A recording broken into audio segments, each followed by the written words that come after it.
Hello students, आज मैं आपके लिए क्लास 10th का इंग्लिश पेपर लाई हूँ। सीरीज है Z और टोटल नंबर ऑफ क्वेश्चंस यहाँ पर 16 है। Total number of printed page भी 16 है। ये पेपर हाल ही में कंडक्ट किया गया by J&K board of school education. इस पेपर में आपको टाइम 3 आवर्स का मिला है और मैक्सिमम मार्क्स यहाँ पर 80 हैं। और सेक्शन ए का पहला क्वेश्चन रीडिंग कॉम्प्रहेंशन है। ये रीडिंग कॉम्प्रहेंशन का एक्सट्रैक्ट लिया गया है, ये मिरेकल्स से लिया गया है और इसका पहला पार्ट है I know nothing else but miracles elaborate. इसमें आपको लिखना है according two point every person and everything that he sees around him is a miracle. He says that he sees nothing but miracles everywhere. इसके बाद part second, In the 5th verse, the word wade refers to. इसका correct option है option C, walk through. Third part, write the images used in the above verses. यहाँ पर इन verses में जो images use हुई है वो हैं woods, beach, sky, roofs, Manhattan. ये इमेज यहाँ पर यूज की गई है। Fifth part, is there any rhyme scheme in the above lines? यहाँ पर इसका आंसर नो है। क्वेश्चन नंबर सेकेंड में दूसरी पैसेज दी गई है। No doubt it is lengthy मगर बहुत आसान है, आपने ये पढ़ा होगा। और इसके जो क्वेश्चंस हैं, question number first, list two main barriers to adult education in slums. Question number second, the main argument of the passage is, और इसका करेक्ट ऑप्शन है ऑप्शन सी। इसके बाद third part, what is the most important factor for successful adult education in slums. Part fourth, mention two benefits of adult education for individuals residing in slums. Part fifth, give a suitable title to the passage. यहाँ पर इस passage का title हो सकता है adult education in slums. Question number 3, read the following advertisement and answer the questions that follow. इसका पहला part है what is the advertisement about. ये एडवर्टीजमेंट है ये बुक सेल के बारे में है, तो फर्स्ट पार्ट का आंसर है बुक सेल।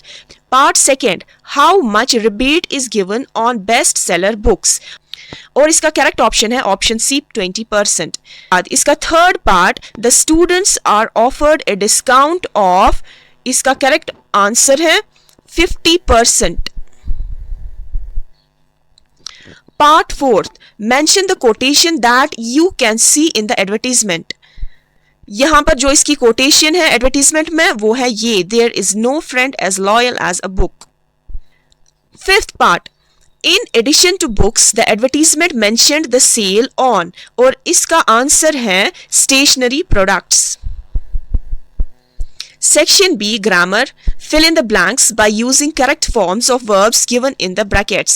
और पहले को यहाँ पर discussed आएगा, सेकेंड ब्लैंक में talked आएगा एंड तीसरे ब्लैंक में were आएगा, WERE. Question number 5, write the following passage in indirect form. यहाँ पर आपको the father said is my son dead, आपको लिखना है the father asked if his son dead, इसके बाद full stop, the inspector said no sir thank God.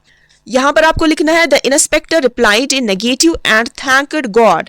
फिर इसके बाद the father worriedly said did you mean he is fine. फिर इसके बाद the father worriedly asked comma if he was surely fine.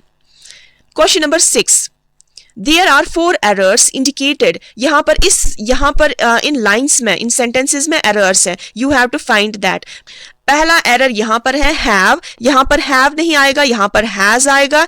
इसके बाद दूसरा एरर है यहाँ पर there, यहाँ पर there नहीं आएगा, यहाँ पर his आएगा। इसके बाद तीसरा एरर यहाँ पर है चिल्ड्रंस नहीं होता है, चिल्ड्रन अपने आप में ही प्लूरल है, तो यहां पर चिल्ड्रन आएगा। इसके बाद चौथा एरर यहां पर है, यहां पर द नहीं लिखना है, यहां पर एन लिखना है। सेक्शन सी, राइटिंग स्किल्स, ये आपने देखा होगा। ये जो क्वेश्चन नंबर 7 है डायलॉग है, ये 2 फ्रेंड्स का डायलॉग है। इनमें एक टीचर बनना चाहता है और दूसरा उससे पूछता है, तो ये आपने किया होगा। क्वेश्चन नंबर 8 नोटिस है और क्वेश्चन नंबर 9 मैसेज है। अगर आपने अच्छे से इनका फॉर्मेट देखा होगा तो आपको यकीनन मार्क्स मिलेंगे।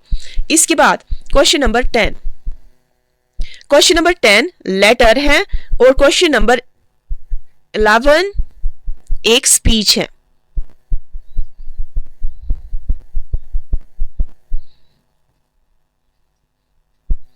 क्वेश्चन नंबर 12 ये स्टोरी है और आपको इस स्टोरी का टाइटल भी देना है और आपको ये स्टोरी लिखनी है अबाउट 200 to 250 वर्ड्स तक। सेक्शन डी यहाँ पर लिटरेचर है। Answer 3 of the following questions. यहाँ पर आपको इन पार्ट्स में से 3 पार्ट्स करने हैं 5 पार्ट्स में से, और यहाँ पर हर एक पार्ट के 3 मार्क्स हैं, तो टोटल मार्क्स यहाँ पर 9 बनते हैं। फिर इसके बाद question number 14 answer 3 of the following questions. यहाँ पर भी आपको 3 पार्ट्स करने हैं और यहाँ के टोटल पार्ट्स जो है वो है 5। तो question number 15 answer 1 of the following questions. यहाँ पर आपको इन पार्ट्स में एक पार्ट आपको अटेम्प्ट करना है। तो question number 16 answer 1 of the following question. यहाँ पर आपको एक पार्ट करना है इन 2 पार्ट्स में से, तो एक पार्ट का 6 मार्क्स है। तो यहाँ पर आपका क्वेश्चन इंग्लिश पेपर एंड होता है। आई होप स्टूडेंट्स आपको आज का वीडियो भी बहुत इंफॉर्मेटिव लगा होगा। मिलते हैं नेक्स्ट वीडियो में नेक्स्ट टॉपिक के साथ। Till then good bye.